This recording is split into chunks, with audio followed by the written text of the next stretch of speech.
Hello বন্ধুরা, আমি অনিতা আজকে আবার চলে এলাম নতুন একটা লং ভিডিও তোমাদের সঙ্গে শেয়ার করব বলে। সকল বন্ধুদের জানাই শুভ সন্ধ্যা। আজকের ভিডিওটা হচ্ছে শ্রাবণ মাসের সোমবারে আমি কিভাবে মন্দিরে পুজো করেছিলাম। চলো তোমরা তাহলে দেখতে থাকো। আর সবাইকে জানিয়ে রাখি ভিডিওটা একটু বড় হয়েছে, স্কিপ না করে দেখো তোমরা। আশা করছি তোমাদের খুব ভালো লাগবে, বিশেষ করে যারা পুজোর ভিডিও দেখতে ভালোবাসো। যাই হোক, ঘরের পুজো কমপ্লিট করে ঝুড়িতে সব কিছু জোগাড় করে গুছিয়ে মন্দিরে চলে এলাম আমি আর হাজব্যান্ড পুজো করব বলে। এসে দেখলাম দুজন পুজো করছেন।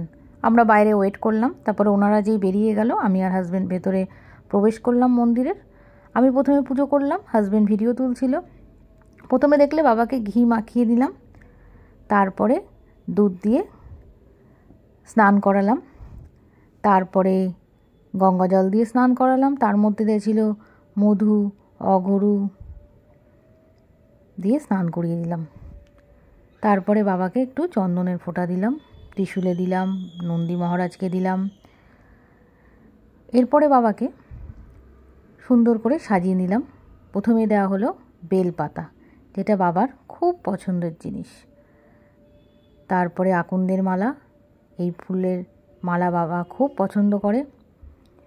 তারপরে একটু গাঁদা ফুল দিয়ে সুন্দর করে সাজালাম। আমার আবার সুন্দর করে সাজিয়ে পুজো করতে খুব ভালো লাগে, বাড়িতেও আমি সেইভাবেই পুজো করি। তারপরে ধুতরা ফুল কাটা সবই বাবাকে অর্পণ করা হলো। আমি আসন কুটে না বসে কোনো কাজ করতে পারি না, তাই আমি আসন কুটে বসে পড়লাম বাবাকে ভালো করে মন দিয়ে পুজো করবো বলে। তারপরে বাবাকে দেয়া হলো কালো তিল।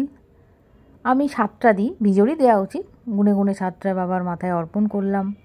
তারপরে আতপ চালও 7খানায় গুনে গুনে গোটা গোটা বাবাকে অর্পণ করলাম। দেখুন, পুজোটা হচ্ছে যার যার মনের মতো, সবার পুজো এক রকম নয়।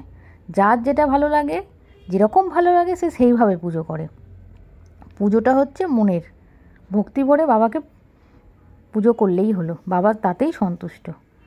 তারপরে বাবাকে ভস্ম লাগিয়ে দিলাম। সবই বাবার প্রিয় জিনিস আমি জোগাড় করার চেষ্টা করি প্রতিবারই।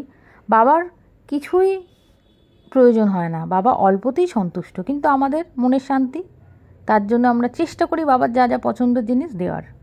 তারপরে বাবাকে 3 রকম ফল অর্পণ করলাম, শসা, আম আর বেল। একটু মিষ্টি আর বাতাসাও অর্পণ করলাম।